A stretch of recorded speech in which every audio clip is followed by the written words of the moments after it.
Excellencies, ambassadors and high commissioners, representatives of the international organizations, members of the Consular Corps, senior government officials, distinguished ladies and gentlemen. I hope you're having a good evening. It is, as always, a pleasure to have you here.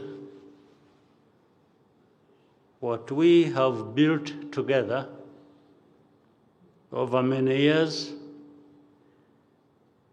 and across different sectors with the country partners you represent and the different organizations is remarkable. Our collaboration and friendship have been vital to Rwanda's revival and development. We do not take this lightly, and I thank you for it. Nowadays, none of us can afford to be indifferent to geopolitical trends. Whether or not you believe that there was a rules-based international order, it is clear that changes are underway which will affect all of us. It is predictable that Rwanda, even as a small country, is caught up in the middle in its own way. One thing that has not changed, however, is that right and duty of every nation to ensure the safety of its borders and people.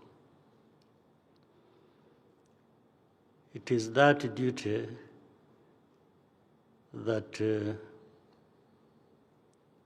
never changes. Rwanda is no exception. And yet, for reasons that continue to elude us, Rwanda is consistently asked to ignore threats to its security and compromise its national defense. The conflict in eastern DRC is not new. It's neither new nor is it too difficult to understand. It has been prolonged for decades due to neglect and complacency, notably by those with the power to make the biggest difference in resolving it. Rwanda's security concerns stem from the continued presence of the FDLR and its violent extremism, extremist ideology, which is the ideology of genocide. Unfortunately, that seems to have some backers in the region and beyond, under all kinds of guises.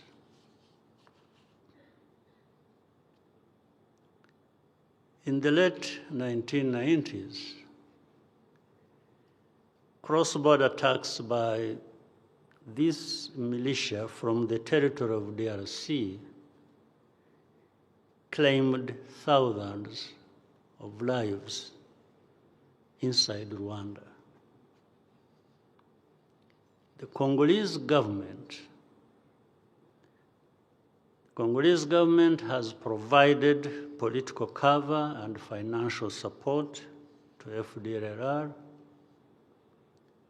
and integrated this group into its military structures, from where it now operates with total impunity. They attacked Rwanda on multiple occasions.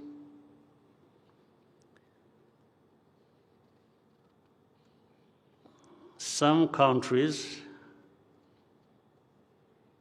issued travel advisories as a result. And lately, the son of the former leader of Rwanda, who led this country into genocide, and other close collaborators of his, have been visiting Kinshasa in order to deepen the alliance with FDLR, and they have more or less openly been welcomed there. We have consistently raised these issues in every relevant forum and directly to many of you here. But each time, the root causes and structural drivers of this conflict are dismissed in favor of short-term measures and interests.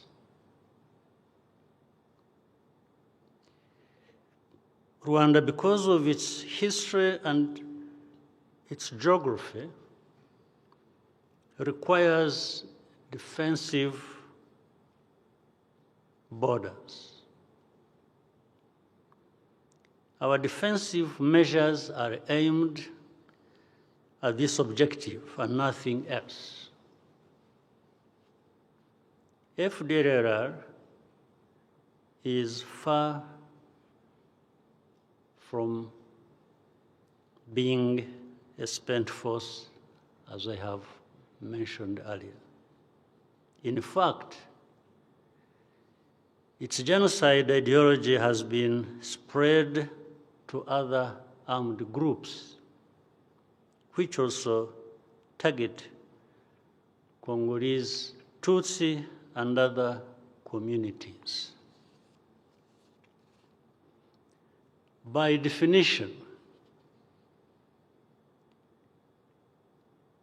a signed peace agreement should bind all parties equally, and implementation should follow the text. However, this has not been our experience. It's not the case. What we see instead is that one party is expected to carry almost the whole burden. For instance, the Washington Accords clearly set a ceasefire, acknowledged each party's security concerns, and laid out a roadmap for action. Yet, even as the discussions progressed, there was a visible and sustainable military build-up, followed by action in eastern DRC. Thousands of Burundian troops and government-affiliated militias consolidated offensive positions, imposed a blockade on civilian communities, and launched relentless ground and aerial strikes in South Kivu. The Congolese government's intent was to shift the balance through force outside the parameters of the ongoing peace negotiations. That is how the events in Uvira came to unfold. Rwanda has and had raised the alarm for months. Yet, the aftermath was presented as a single-point narrative detached from the reality on the ground. The blame was, as we have come to expect, blamed and placed exclusively on Rwanda. This selective pressure has only emboldened the Congolese government and all its affiliated genocidal elements to resume military action. I'm not asking you to agree with every decision that Rwanda has made, but we do ask that you hold all parties to the same standard. As things stand, Rwanda faces an impossible choice to either tolerate the continued presence of the FDLR and its growing network of militias and allow them to grow closer to our border, or to defend ourselves and be condemned for it. The choice is therefore very clear.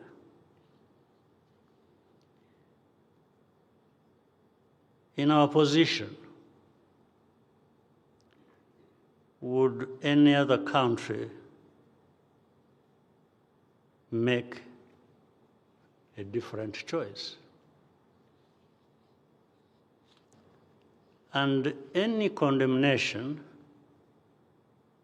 that comes, by the way, is a badge of honor for our security forces.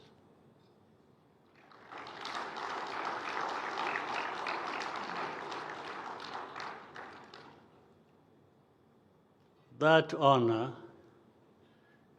is not something that can easily be washed away by rain or shine or whatever. It is part of us. It will remain so in good and bad times. But make no mistake, Rwanda wants peace. But we want a genuine and lasting peace on which we can build our future prosperity. We want to leave the bad politics of the past behind us forever. Rwanda is ready to lift its defensive measures in tandem with the DRC fulfilling its obligations under the Washington Accords. By the way, these accords I'm talking about, the Washington Accords, there are actually 3 parties concerned. The 2 are, 1, Rwanda, and DRC, of course. But the 3rd is United States, the country that hosted us, that brokered this process. They are part of it. So to have 3 parties to this process, and you expect only one to fulfill its side of obligations, I'm not sure what we should expect from that. And so that's where we are, in a sense, caught up in that. If fully implemented, this agreement will provide all parties the security that they need and deserve, and lay the groundwork for mutually beneficial economic cooperation. Many of you here have worked with us for a very long time, and you know that you can trust us. We are reliable. We say what we do, and we do what we say. Our partnerships have borne fruit precisely because we have had an effective security policy in place continuously for the past 3 decades.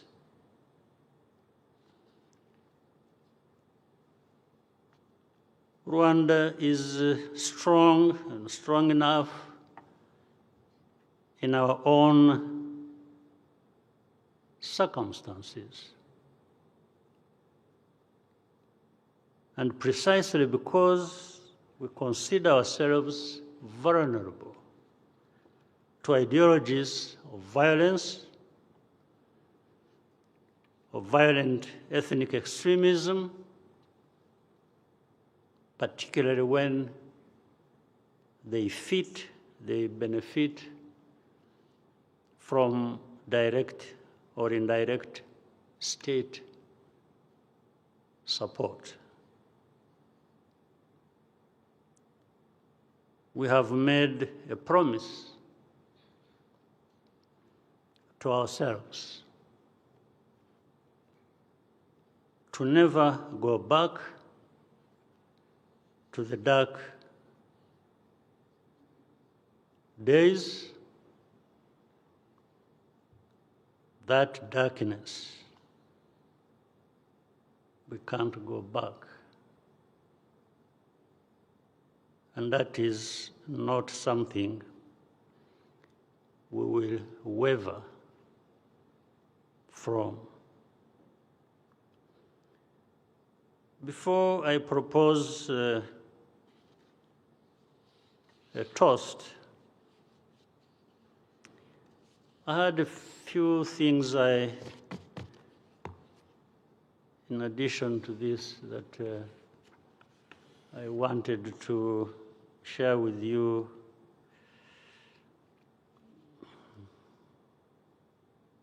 Contextualizing further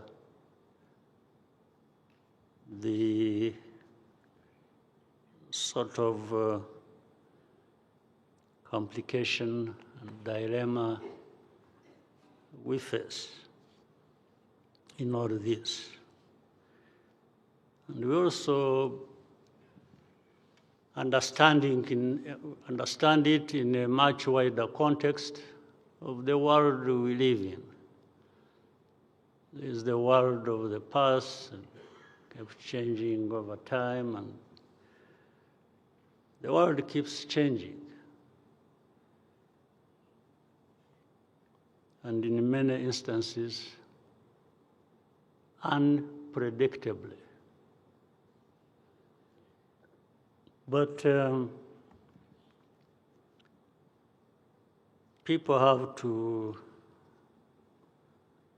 stay the course for what they want to mean and do for themselves. And that's where Rwanda is. A couple of things.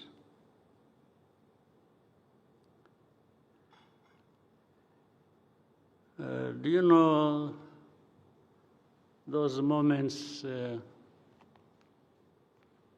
when you had to rest of your sleep? That moment in between when you are still awake and when the sleep is coming in, caught up in the middle. That space, some of us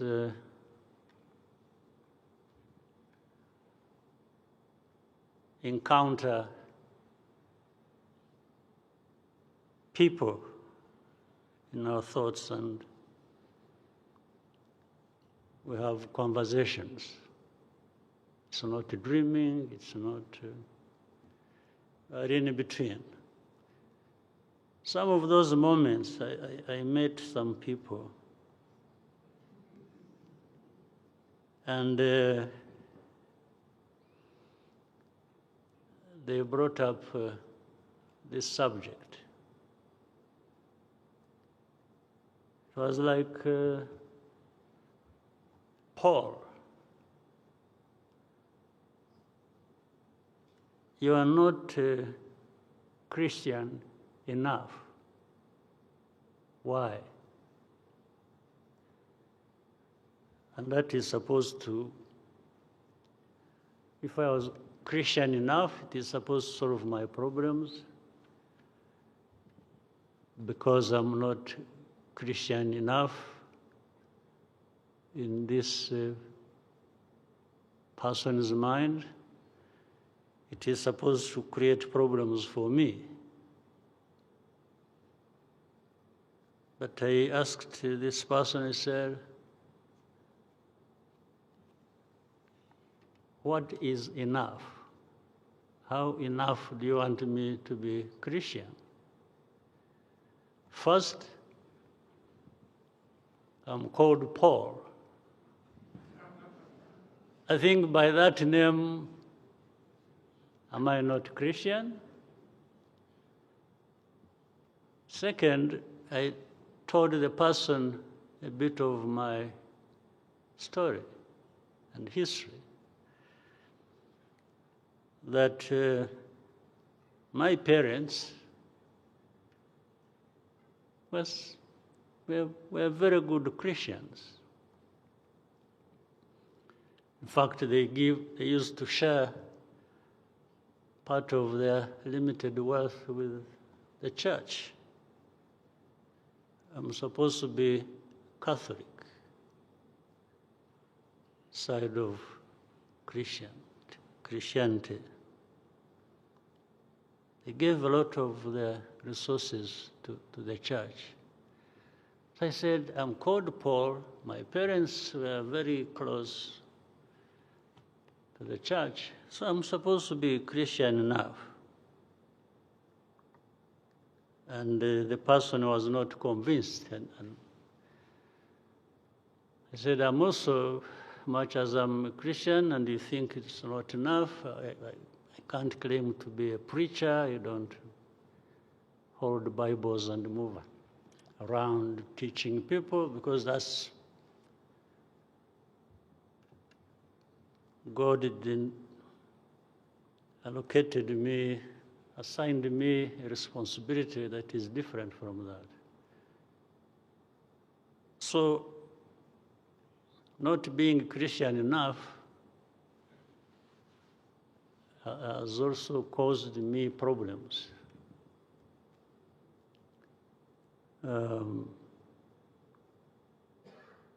But I said, I have seen people who, I was telling that person, who claim to be that level of Christian that I am not. In the morning, they're out there shouting and yelling and doing things. In the evening, they go visiting witch doctors. I said, how do the two go together? So in other words, I was telling this person that actually some of them also tell lies under the cover of what they claim to be. And they end up not being Christian enough as they thought I was, meaning not Christian enough. So that is something they needed to think about. No pretense, no, and everyone should be what they want to be. And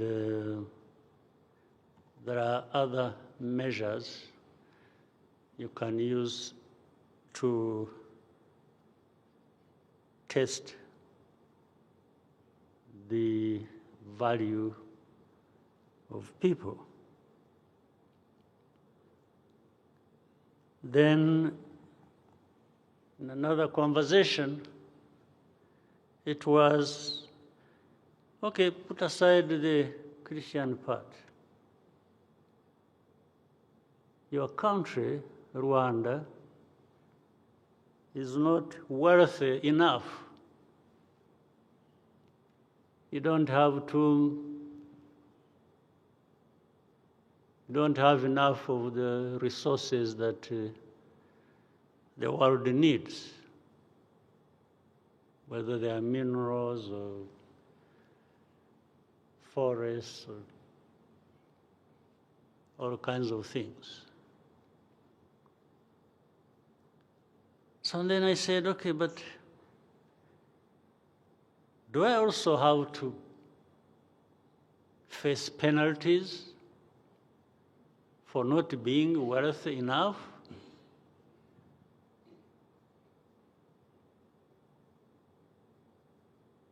I said, what do people do to become wealthy that I didn't do,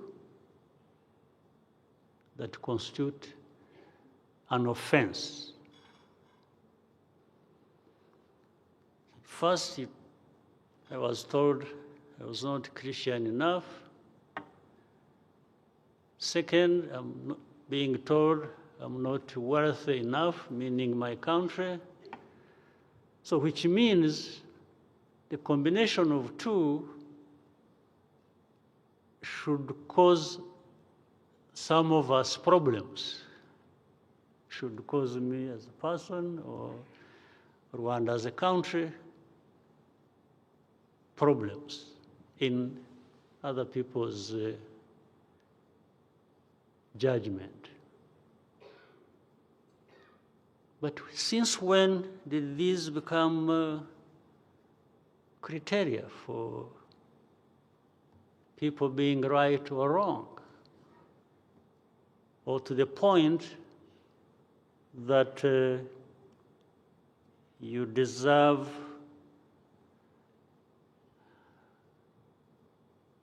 no attention from anybody. In fact, I wish I didn't get attention from such a people. That's so good. It means you do your business, I do my business. And I don't need that kind of attention. Nobody needs it. The kind of attention that reminds you that you're not this enough, you're not that enough. But that means you're paying attention to me. Maybe the less attention you pay, the better for me and maybe for you, because why should you waste your time thinking about me?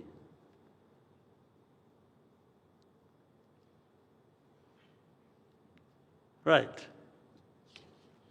As I continued, one evening I was bored and consulted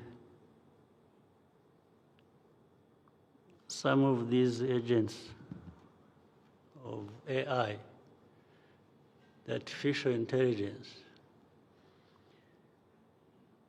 put in some thoughts and questions, and I won't tell you what I was asking. I'll tell you the answer.